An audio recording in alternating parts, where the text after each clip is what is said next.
everybody. Welcome to the Horn Takes podcast. This is episode 1, Red River Smackdown. So just a quick intro to my podcast.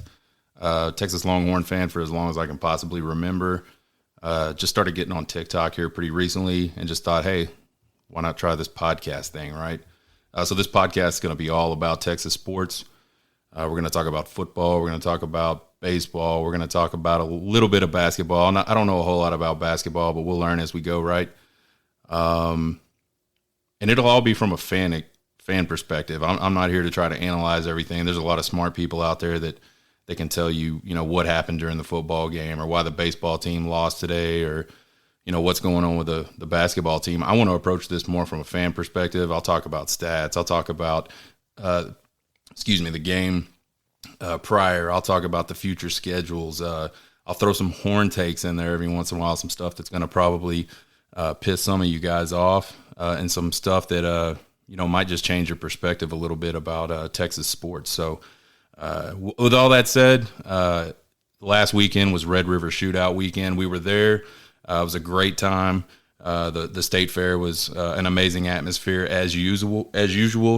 The football game was great. If you're a Texas fan, it wasn't too great. I don't think if you're an Oklahoma fan, but that's the way it goes sometimes in this series. So just a quick recap of the Red River Shoutout this weekend. Again, the experience was great. This was the first time OU's been shut out in this series since 1965. 1965, that's a long time. We're talking, 57 years? That is insane that OU hasn't been shut out in that time period. So the last 57 years, no shutouts for Oklahoma, no shutouts for Texas against Oklahoma. It was the first time Oklahoma's been shut out, period, since 1998. That's the year before Bob Stoops got there. Think how far back that is in sports time. Just absolutely crazy. That's 311 games that Oklahoma has gone without being shut out. Snapped their longest touchdown scoring streak in the country. They were sitting at 137 games, I believe, which was, again, the longest in the country at the time. Again, just pretty crazy defensive dominance in this game by the University of Texas. And it didn't stop there with the defense. The offense racked up 585 total yards. Nearly 300 of those yards were on the ground. And Texas had four backs with 5.6 yards per carry or more. Again, just pure domination. Oklahoma sitting at 185 total yards for the game. And the crazy thing about that stat is almost all of those yards came in the first half. They were having a lot of success with that Wildcat formation early on in the game. They had two pretty long drives early in that game, utilizing the Wildcat, and they just couldn't quite get it done. Anyway, I know it was tough for them not to have Dylan Gabriel. Having your starting quarterback out is obviously not ideal. Texas has been trying to do it for the last 3 weeks before the Red River Shootout. Actually 4 weeks if you count the majority of the Alabama game. So definitely can feel the Oklahoma fans on that one.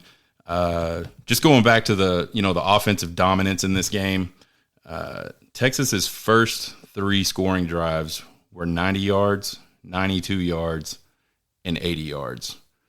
Just unbelievable efficiency on offense. I love Hudson Card. I think Hudson Card did an outstanding job for Texas while he was in as the starter, but he is not Quinn Ewers. I don't know what it is about. There's a lot of people out there that think the offense changed when Hudson Card got in terms of the play calling. I don't believe that at all. I think what people were seeing was Hudson Card's inability to execute the offense the same way that Quinn Ewers can execute the offense. I don't think a whole lot's changed. They try to run the ball a little bit. They try to press the ball down the field. Obviously, you have the horizontal passing game, get the ball out quick, let those fast guys run. I think we saw the same stuff with Card and Ewers, but for some reason, Ewers just has a better grasp of it. He's physically more talented. That kid can throw a ball 40 yards, and it looks like me flipping a penny 10 feet. He's just got amazing amazing physical talent. And I think that's the difference. He executes it at a much higher level than Hudson Card can execute it. Now, we talked earlier about how we're going to have some horn takes. You can call them hot takes. Most people call them hot takes. I'll call them horn takes because this is it's a Longhorn podcast, right? So horn take number one about this game, Quinn Ewers was rusty. Now, he went 21 for 31 for 289 yards and 4 touchdowns, and he was rusty. Well, how could that possibly be? How could he possibly be rusty with those types of stats? Well, he missed Whittington for an easy touchdown. Whittington was running a wheel into the end zone, and he just completely airmailed the ball. Had a lot of zip on that ball, and Whittington got his hands on it, and he probably could have made a catch. But it was a very inaccurate pass. In fact, there was a lot of passes during the game, and a lot to Whittington. Whittington had a great game. Whittington really showed off that intermediate passing game that the University of Texas has, and then they're going to have to keep winning football games. But a lot of the balls to Whittington just seemed to be a little bit off. Whittington made a great catch early in the game. I don't remember the exact situation. I want to say it was third down, but he made a great catch on like a 12, 15-yard crossing pattern that Ewers just kind of left out there. Now, in Ewers' defense, he was moving when he made the throw, so a lot easier to be inaccurate when you're trying to throw the ball on the run. But and then there was a ball. I distinctly remember a ball to Bijan Robinson that was just a little bit behind and high, and Bijan made a great catch, a great play on the ball. There was a couple of balls that were just a little bit off on it for Xavier Worthy. There were comeback routes, and those are tough. The wide receivers coming back to the ball at a really high rate of speed. Obviously, it's a timing route. The quarterback wants to get it out and get it out there fast, and Ewers got a good arm. So there was a lot of zip on those balls, but they were just a little bit off and caused Xavier Worthy to kind of have to adjust his hands and couldn't quite make either one of those. So all that being said, he had an amazing game. He was rusty. I can't wait to see what this guy is going to do as we move forward throughout the season and he gets some time under his belt. I mean, he played the first game of the season against Louisiana Monroe, and it was pretty pedestrian. It was just kind of there, right? Like you could see a little bit of flash, but there really wasn't anything that said, man, this Quinn Ewers guy, right? I mean, he threw an interception on his first drive. He did settle down after that and did pretty well. And then against Bama, he comes out and it's just gangbusters for a whole quarter, right? I think he threw for 162 yards in that first quarter before they finally knocked him out of the game. So anyway, I can't wait to see him play and get into a rhythm. I think it's going to be really exciting. I think the offense just has so much more that it can show, even though the offense has been really, really outstanding so far this year, even with Card at the helm. I mean, they've scored – when Card was the quarterback, they scored 35 points a game on average, so 5 touchdowns a game on average, and that should be enough to win any kind of football game. So kudos to Card again for coming in and doing what he needed to do. I'm really excited about Ewers. Let's talk a little bit about some things that Texas needs to keep doing if they want to win football games. They want to keep getting better because we'll talk about it a little bit. The schedule is tough. They've got a really tough schedule coming up. But here are some things they need to really work on. They need to build off the same looks. There was a series of plays in the second quarter of that game that led up to Worthy's touchdown, his touchdown reception, where they gave Oklahoma the same look 3 plays in a row. There was 2 wide receivers lined off to the right side of the field. You had Bijan Robinson in the backfield offset to the right, and you had J.T. Sanders sort of in a little wing position off to the left. Keelan Robinson come in motion and motion right back out. All 3 plays, exact same pre-snap look. The first play they handed off to Bijan on a little inside zone. He picks up, 2 or 3 yards, no big deal. The next play, they run the same exact motion.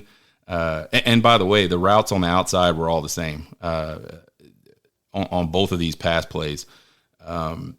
So anyway, they ran the motion with Keelan. They ran him out on a little wheel. Xavier Worthy runs the post. He hits the wheel wide open for a nice first down.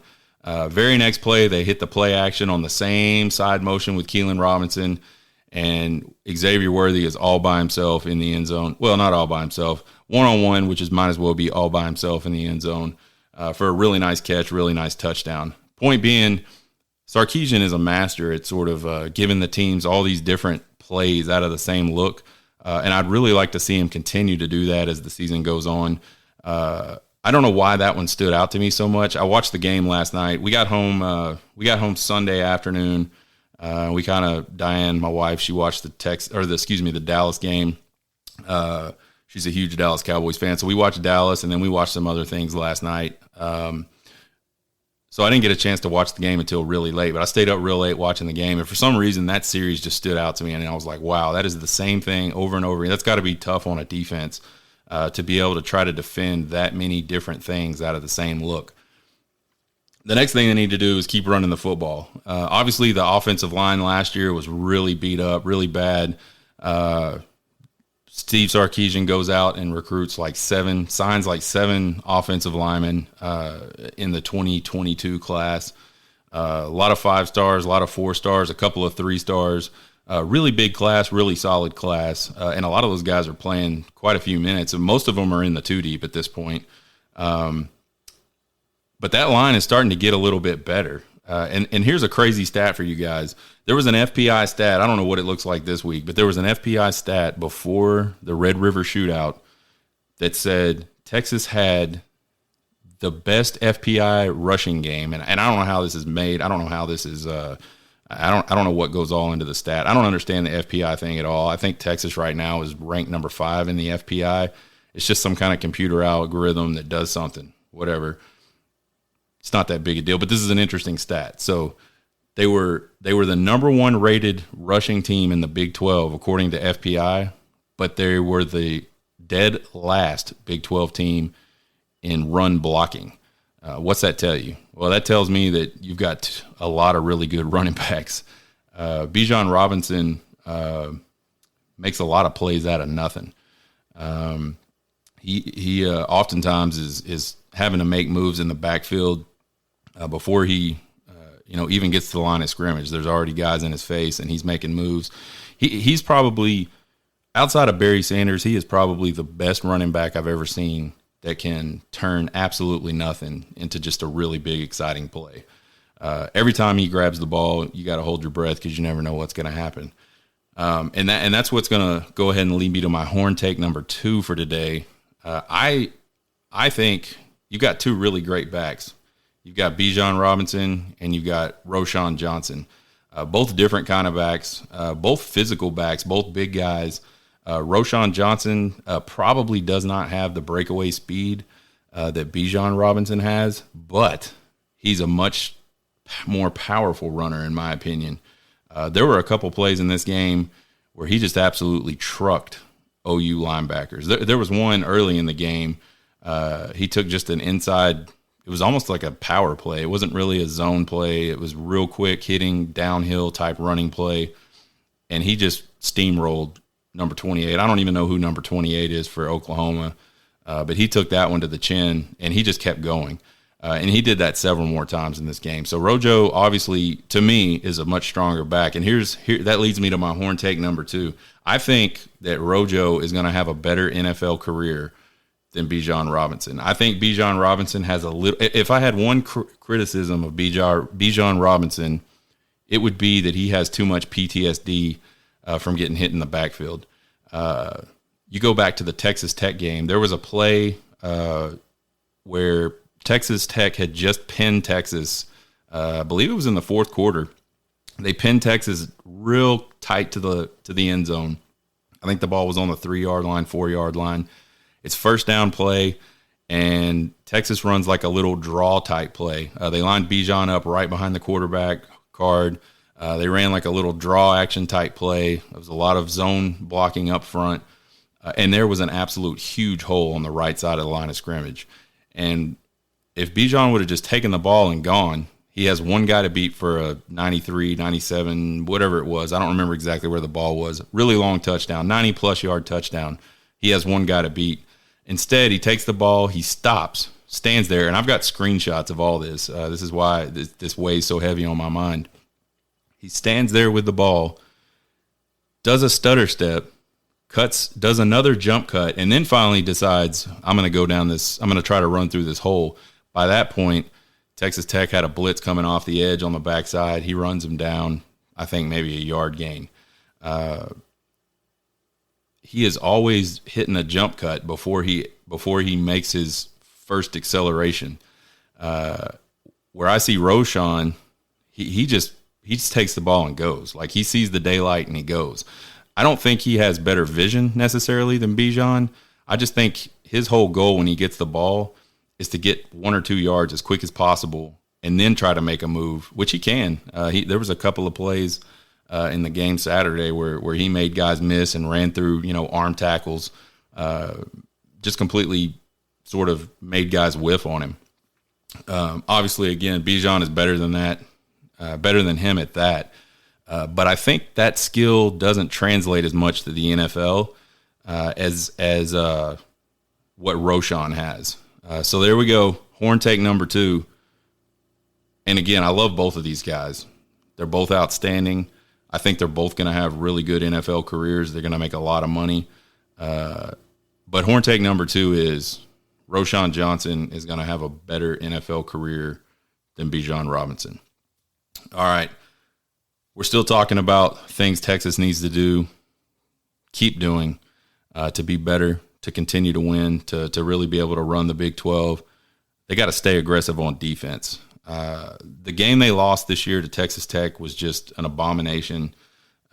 They played way too soft coverage. They got absolutely no pressure on this kid that went, I think he had 5 interceptions and 2 touchdown passes in the prior 2 games, and they did absolutely nothing to make him uncomfortable the whole game. I think what we've seen against West Virginia and against Oklahoma is PK say, we've got to be able to get more pressure. We've got to make these guys uncomfortable. And so we've seen a lot more blitzing. We've seen a lot more twisting and stunning and those types of things to confuse the offensive linemen. And we've seen a lot more press coverage out of the defensive backs. I think this Texas defense is one of the most athletic Texas defenses we've had in the last 20 years. The problem is he's got them thinking too much, or he had them thinking too much. And what I feel like I've seen the last couple of weeks is this team really just kind of pin its ears back and say, you know what, we're better than you guys almost across the board. We have better athletes than you guys. We're just going to play. I think what PK wants to be able to do is play that soft coverage and force teams to go, 10, 11, 12 plays down the field. The problem is, but he wants to create turnovers because, okay, let's back up. Going 10, 11, 12 plays in one series is tough. It's not an easy thing to do. I know Texas Tech made it look super easy. They had so many drives they had 31 plays in the first 2 drives of the game. Both ended up in scores, 14 points right there. So it is hard to do. Kudos to Tech. They figured out a way to do it. But back to what PK wants to do. He's trying to play that soft coverage and get pressure with 4 guys, right? Which again, it's a good idea if you can do it. The problem right now for Texas is, and by the way, Texas is one of the top teams in the country at getting pressure. There was a stat that came out last week. I think Michigan was the only team in the country that has more quarterback pressures than Texas. The problem is all of that pressure for Texas is coming up the middle or on blitzes. So if they bring more than 4 or those 2 defensive guys, and I say 2 positions, it's not the guys. There's 4 of them that are rotating in and out that are just wreaking havoc from the defensive tackle positions. But that's where all the pressure's coming from. The pressure off the edge is not that great. It's okay, and they get home sometimes, but it's just not consistent enough over and over again to really do what PK wants to do. So I feel like what he's going to have to do is gamble a little bit and say, you know what, I've got better athletes. Let's send some of these guys. Let's do some twist up front. Let's make things hard on on these offensive lines, because this whole let's just rush 4 up the field thing straight up is just not working. It just wasn't working. So, again, we got to stay aggressive on defense. And the last thing Texas needs to do to keep getting better, what they need to keep doing. So in business, a lot of times we talk about, what do we need to keep doing and what do we need to stop doing? This is the part of the show where we're going to talk about, again, what we need to keep doing. And the last thing we need to keep doing is JT Sanders. That guy had 5 catches for 71 yards and 2 touchdowns against Oklahoma Saturday. This has been just a breakout year for this kid. He was a 5-star out of Denton Ryan, ultra talented. Just didn't quite get a lot of playing time last year, and it really just hadn't figured it out, right? Like he couldn't block is basically what the story was. He could do all the other things, but he could not block. He worked really hard on that in the offseason, and there he is. What's interesting about JT Sanders this year, we've seen a ton of plays from him on some quick screen type action, some stuff out to the side, some kind of, over the middle, like, short yardage, let me turn my body and you get me the ball type thing. Against Oklahoma, they got him down the field, and man, was it beautiful. I don't know if you guys saw the game. If you're listening to this podcast, you definitely saw the game. I have no visions of grandeur that a lot of people are going to be listening to this that are not Texas fans. But that throw that Quinn Ewers made to JT Sanders as he was running down the seam was amazing. There was 2 guys trailing and then one over the top, and he fit that thing in there perfect. Honestly, I don't know that he could totally see JT Sanders when he let that ball go. That's how close the coverage from behind was. But he put that ball where only JT Sanders can catch it. He made a great catch and got in the end zone. JT Sanders is going to be a problem for the Big 12 for the rest of the year, and whoever else plays Texas for the rest of the year. He is big. He is fast. He has got great hands. Steve Sarkisian has said multiple times that he's got the best hands on the team, which, again, for a kid that size is phenomenal. But now that he can stretch the field, things are starting to open up. Things are starting to open up for Texas. You can get a tight end down the field. You open up the middle of the field in that way. It makes it really tough for defenses to just sit on one thing. I feel like earlier in the season, especially with Card, the defenses were loading up the box a little bit. They were loading up for the short passing game because let's just face it, Hudson Card has had some problems getting the ball down the field accurately. So they were kind of playing tight to the line of scrimmage, taking away all those short passing, quick hitting type plays, and really taking away the run. With JT Sanders having the ability to get down the field the way he does, I don't think you can do that. He can get behind the linebackers and even a sort of medium range safety really quickly. So I don't think you can just sit back and let that kid do that to you. You can't load the box up the way you could before. So it's kind of a pick your poison type thing. All right, so we talked about what Texas needs to keep doing. Let's talk a little bit about what they need to stop doing. First and foremost, they need to stop thinking about the OU game, and I think they will. I think Steve Sarkisian will get those guys reeled in. He let them enjoy it. I'm sure they had a hell of a time in the locker room, a hell of a time on the plane ride home, probably a hell of a time watching the game film. I don't know Steve's philosophy on this, but there's some coaches that when you win like that, you don't even watch the game film because it's just sort of it's almost like fool's gold. It looks so good. And there's obviously things they could coach on and things they could get better at, but you don't want to keep like reinforcing that that's the way every game's going to be, right? So who knows if they even watched the film? If they did, I'm sure they had a good time watching that film. But I bet you today they're out there busting their butts and they're getting ready for Iowa State. Mac Brown had a saying back when he was at Texas, and I'm sure he had it other places as well, but he'd always say, you never let one beat you twice. So never let one loss beat you twice, which means, hey, we lost this game. That sucked. We got to regroup and we got to get ready to play the next week. And I think the same holds true for this game. Never let a win get you beat next week because you think you're better than you are. Obviously, it was a great showing for the University of Texas, really big win, like a historic blowout in the series type win. But ISU doesn't care. Iowa State does not care that Texas blew out Oklahoma 49-0. So they'll be ready to play.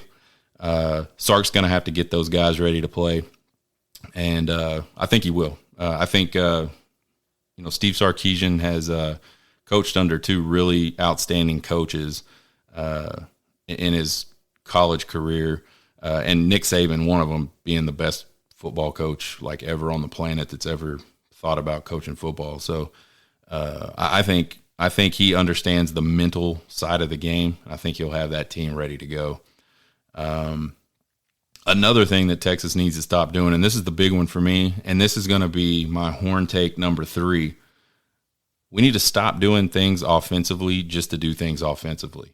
What I mean by that, I think Steve Sarkisian sometimes is so confident in his system and so confident in his mind and his preparation and so confident in his team's preparation that they just go out and try all kinds of crazy stuff. There was a drive late in it was sometime in the third quarter where they started trying to throw the screen game after they'd just been pounding the ball. Steve Sarkisian, when he got to Texas, said, we want to be a running team. When he was at Alabama as the OC, they were a running team, and then they'd beat you over the top. And I think because of the offensive line issues that we've had here at Texas, especially last year, he had to kind of get away from that because we couldn't just line up and run the ball like he was able to do that when he was the OC at Alabama. Now I think he's starting to see where this team can run the football a little bit. It's still not there. I don't know. Oklahoma's a bad defense. Oklahoma's just a bad team. Let's just go ahead and throw that out there. This will not happen every single game the rest of the season. But I think you're starting to see you're starting to see that this offensive line can take the game on its shoulders and run the football and pick up quality yards. I want him to do that. I want him to do that because I think it's obviously gonna help those guys progress. It's gonna take pressure off of anybody that's playing quarterback, and it's also gonna open up those deep throws down the field that much more. So, horn take number 3 for the day is please stop getting away from things that are obviously working to try things just to try things. All right. I think, and this is the last thing I'll talk about as far as this OU game. This has been a really long game recap, but a lot of stuff happened in that game. There were 2 really big plays early in this game that I thought sort of set the tone for the rest of the game or changed the whole dynamic of the game. The first one was the 4th and 1 where Texas has scored, and then Oklahoma comes down the field. They fake the field goal, and then they end up in 4th and 1, 4th and 2, something like that. They decide to go for it, and Texas just comes up with a hell of a defensive stand. If Oklahoma finds a way to get that first down and manages to get the ball in the end zone, who knows what that sort of does to the look of the game going forward. Anytime teams can score and stay with you, match you point for point, it gives them that level of confidence that they can continue to do that. And one of the things that Texas has not been able to do is when they get their foot on somebody's neck, they have not been able to step down on those people's necks and in the game. They've let people hang around. They did it against Texas Tech. They did it 6 times last year. They just could never finish a game. And I think part of finishing a game is taking away a team's confidence early. And I think that was a huge play for them defensively, just to get that ball back and just really, put some more doubt in Oklahoma's minds about what was going on and what was going to happen the rest of this game. I think the other huge play was another defensive play by Texas, was that pop pass attempt by Brent Venables. They had taken the ball down the field with the Wildcat pretty quickly, and they did that a couple times early in the game. And then they tried that pop pass. It just did not work out for them, obviously. Jahdae Barron with the interception. But I thought that was another big play because, again, we're at the point in the game where if Oklahoma can just get a score, and it looked like they were going to, they were moving the ball really well. Texas was not adjusting to the Wildcat at all, and they just picked up. I mean, they must have picked up 20 yards in like 3 plays just prior to that. It was huge chunks of yardage they were picking up with the Wildcat. And then you ask a guy that's just not really a quarterback to try to make a pass. And I think his throw did get sort of man, I don't know the word. Someone bumped into him while he was in the air. It was like one of those jump past Tim Tebow things. And somebody got bumped into him while he was in the air, I think, and it kind of disrupted the pass and the motion and all that. And it ended up being way short. I'm not sure they would have connected if that didn't happen, though. It looked like the tight end was running a real shallow cross type route, and he was throwing the ball more straight down the middle. So, anyway, those were 2 huge plays defensively, and I think at that point, Oklahoma just started to feel a lot of doubt creep in, and then Texas goes and scores 28 points in the first half, and just really iced that game almost by halftime. Not gonna lie, sitting in the stands, I was sitting there and I was thinking to myself, man, it's the same thing we did last year. Not as bad, obviously, but similar type of deal. And so even I had some doubt, but then they just came out and kept scoring, and the rest is history. So that's enough on the OU game. Great game, really fun game. Really excited to be there for that one. I've been there for some good ones, and I've been there for some bad ones. That was definitely a good one. But let's talk about the Texas Longhorns. Sort of, we're halfway through the season. We're 6 games in. They're sitting at 4-2. What do I think about this team? So, I think they're really good. I think talent-wise, they're just as good as anybody in the country, and I think that. And let me sort of caveat that by saying I think their starters are just as good as anybody else's starters in the country across the board. I think they can play with anybody. If you only had starters and you went out and you played a game for 4 quarters, I think they can play with anybody in the country. Obviously, you've got teams like Alabama, you got teams like Georgia, you got teams like Ohio State, and then there's probably another group of teams sort of right under that group of teams that have been able to build like a really solid nucleus of talent. And when you have a lot of really good talent on your depth chart, you can in a lot of cases roll guys out against a lot of teams where your second and third string guys are better than the first string guys on the other team. So those teams obviously have the advantage, right? But Texas is one of those teams that's right there, and if they can continue the recruiting momentum, they'll start to get that type of depth.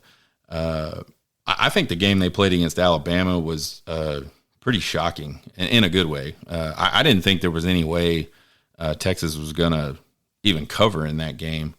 And, man, they just came out and they really did beat up on Bama, not score-wise, but, like, physically-wise. Like, the game was just like they were winning that game physically for most of the game. And then, obviously, towards the end, I'm sure some of that depth that we just talked about led them to give up a couple of big plays.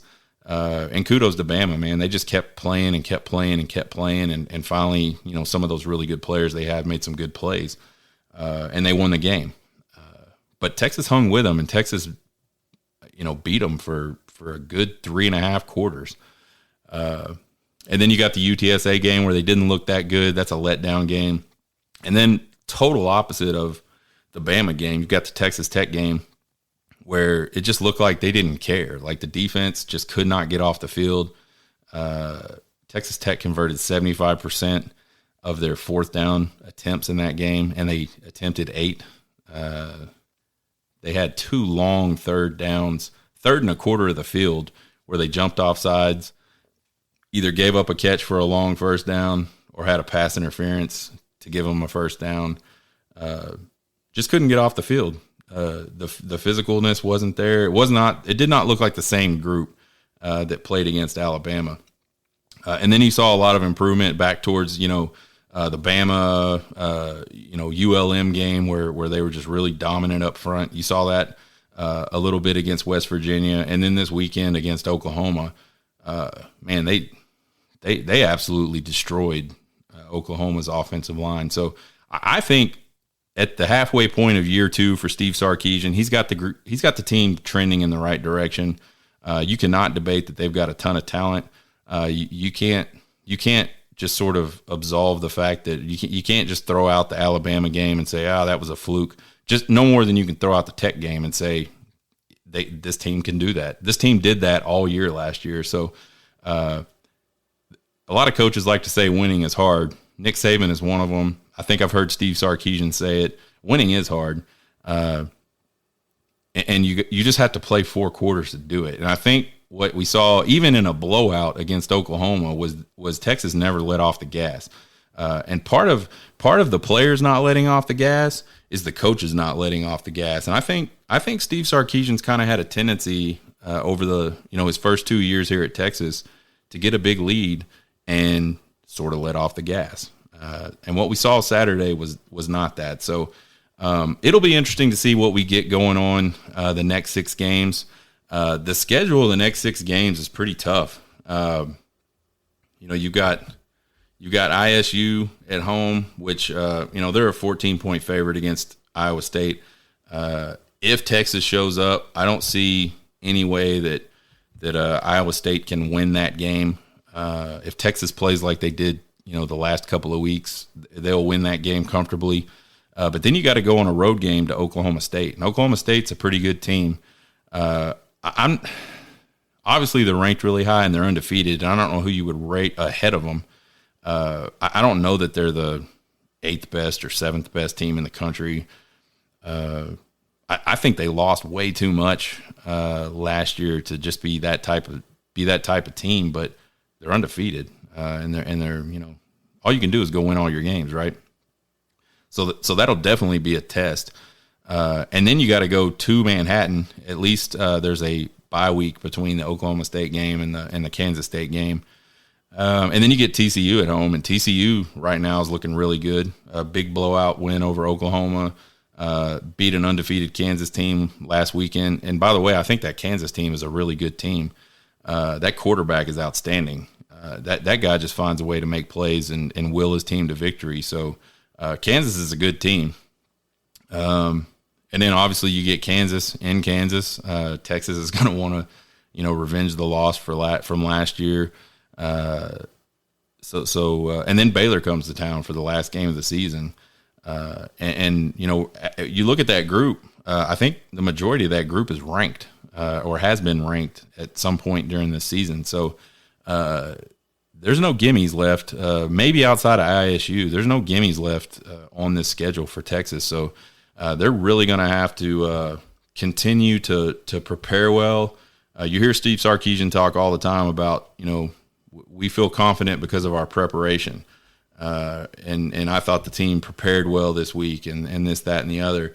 And they're going to have to do that if they want to continue to win football games. Going back to what I think of this team, I think this team, I said last year that I feel like this team should win 8 games floor. And I feel like by winning 8 games and maybe even that 9th game that they put themselves in a really good position to play for the Big 12 championship. With the Big 12 is wide open and sort of, no real front runner this year that's going to run away from the pack. I felt like regardless of the fact that it's year 2 in a rebuild for Steve Sarkisian, that he has a chance to take this team to the Big 12 championship game. And I still think this team has a really good shot to go to the Big 12 championship game. So for me, that's the goal. Let's try to make this Big 12 championship game. Let's try to win it. But they're going to have to play really well down the stretch to do that. So that's my first podcast. It was probably a shit show, but I had a really good time talking about Texas football. And we'll figure this out, and we'll get better at the production, and we'll get better at the topics and all that stuff.